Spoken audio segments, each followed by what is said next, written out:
Welcome to West Ohio Conversations, a new podcast from the West Ohio Conference of the United Methodist Church. Today we join a conversation between Conference Communicator Kay Panovec and Bishop Gregory V. Palmer. They are discussing the legacy of Martin Luther King Jr. and specifically his influence on the life and ministry of Bishop Palmer. Bishop Palmer, we are about to celebrate the birthday of Martin Luther King Jr. How did Dr. King's life impact yours? First place of impact for me is he's emblazoned in my memory. So I remember as a little boy of, that would be 9 years old, kneeling and sitting in the floor in the living room in our home in Philadelphia, looking at the television screen, so black and white TV, with the illusion that I could pick out my dad, who had gone in late August of '63 with so many others from around the nation to the Lincoln Memorial for the so-called March on Washington.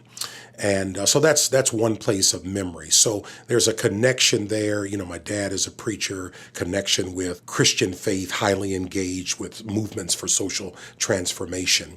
And that is emblazoned on me. Second memory is I remember distinctly where I was on the evening in which Dr. King was assassinated in Memphis, Tennessee.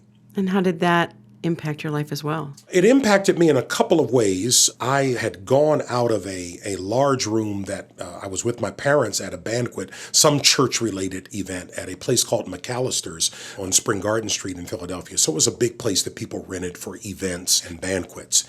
And an African-American man in a white short coat, so he was a part of the wait staff, whispered to me as I passed by him with tears rolling down his face. He said, "Young man, Dr. King has just been shot." And he couldn't speak any other words. So I can see that man to this day. Didn't know him and wouldn't know him if he were to walk into the room now. And that announcement got made at the banquet, and it sort of put a pall over everything. And then we got home that evening. I recall my father sitting down in a chair and just weeping. And except for one other time, up to that point, I had no firm, strong, indelible recollection of watching my dad just cry and weep. I'd seen him shed tears, and he wasn't somebody that held back his emotions, but it kind of blew me away. Like, this is like really big, like grande. Has Dr. King or his ministry had an impact on you as a pastor, as a bishop of the church? It has had an impact on me, as I think it has on multiple generations of clergy and people of faith. The impact is remembering always to integrate our faith, that social transformation is a key component of Christian witness, and I don't think it's an optional component. So I happen to think, as United Methodists, when we say that our mission is to make disciples of Jesus Christ for the transformation of the world, transformation looks like some of the fruit that came out of the civil rights movements of the 50 and 60 Voting Rights Acts and other things like that. And I think we're called in every age to see where the walls and the barriers are, and from our perspective as people of faith, to say, in the name of Jesus, in the name of the living God, we raise our voices, and we also do the hard labor of legislation, if that's the way to get the change as well. And so he becomes a huge symbol and embodiment of that. There are lots of methodologies that lead to social change. Certainly in that era, that was one of them. And clearly, in our own age in the 21st century, people still find power in aggregating their voices together to say there's something wrong with this picture. Do you have a favorite quote by Dr. King by any chance, or something that maybe you refer back to at different times in your own ministry or in your own life? One that occurs to me in this moment, and it has to do with stuff in the world and in our nation right now. And it's on this wise, and if I miss a jot or a tittle, I hope I can be forgiven. Either we will learn to live together as brothers and sisters in the human family, I believe was the intimation of Dr. King, or we will perish together as fools. Unity. Unity. seeing a commonality in the human experience. We all bleed the same way. We have hopes and we have hurts. We have things that identify us, race, culture, gender, etc.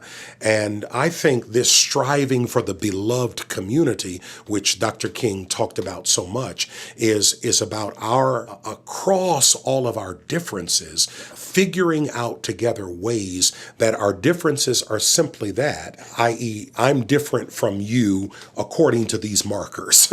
I'm not better than you or worse than you, and a difference does not have to be a divider.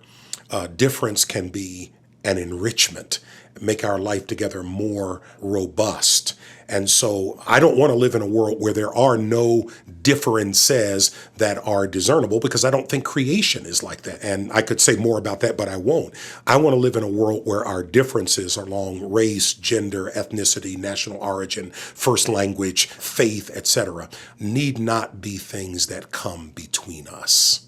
Is there anything else you'd like to say about Dr. King or the civil rights movement? First, in the United Methodist Church, we celebrate Human Relations Sunday, very close by design to the remembrance of Dr. King's birthday. So we've got some distinct opportunities. Dr. King sort of belongs to the world, not to any particular group, except obviously he was identified as a Christian and as a preacher of the Christian gospel. And Human Relations Day is an emphasis in the life of the United Methodist Church to help us find our commonalities. There are some programmatic aspects that some of the agencies of the church, Board of Church and Society, etc., implement with the funds that come from the offering, which is one of the 6 designated offerings of the United Methodist Church. But it's about a day where we celebrate and acknowledge our commonality, and we work to bridge across our differences so that they are differences but not dividers. The second thing that I'd like people to remember about Dr. King, and all who go unnamed, even as we remember him, who gave their lives during that season in American and world history, is that that movement emboldened so many ordinary people and brought some of them to light. I mean, the wind beneath his wings, and it's true for any person who has the privilege and the opportunity and the responsibility to be a spokesperson for a movement, emboldens other people. They encourage the leader, and then the leader in turn encourages them. So there are countless men and women, and until that day, Rosa Parks' name was not, that day in Montgomery, Alabama, when she didn't get up out of her seat, was not a household name, but it became one where this woman, who was a seamstress, said, "Today I'm just tired." And I think when she referred to her tiredness and not getting out of her seat when ordered to do so, was not just physical. It was a moral tiredness with the indignities that she had suffered as a black woman in Montgomery, Alabama. And that the great social transformation movements, so again, King was a big symbolic leader of the American Civil Rights Movement, but it was across lines of faith. So within the Christian community, and there are countless United Methodists who were part and parcel. Dr. James Lawson, now retired, the architect of the training around nonviolent resistance. So it couldn't have been done without people across the spectrum of Christian faith and the partnerships with people of other faith traditions. The social upheaval would not nearly have been as bold, as large, and as earth-moving had people not come together across things that might previously have divided them. Kay, I'm grateful for this opportunity to remind United Methodists about Human Relations Day. I hope it'll be celebrated. And as with all of the designated days of emphasis, if a local church can't celebrate them on the day that's on the United Methodist calendar, they have the freedom to celebrate it and acknowledge it at any time during the year. My only hope, and our hope as leaders in the church, is that they will acknowledge those 6 days, hopefully including the offering. We have 6 designated days. This one in January happens to start off the calendar year, Human Relations Sunday. Thank you, Bishop. Thank you for listening to West Ohio Conversations. If you would like to suggest a topic or idea for a future podcast, please email us at mychurchstory@wocumc.org. For more information about everything happening at the West Ohio Conference, please follow us on Facebook or Twitter, or visit our website, westohioumc.org.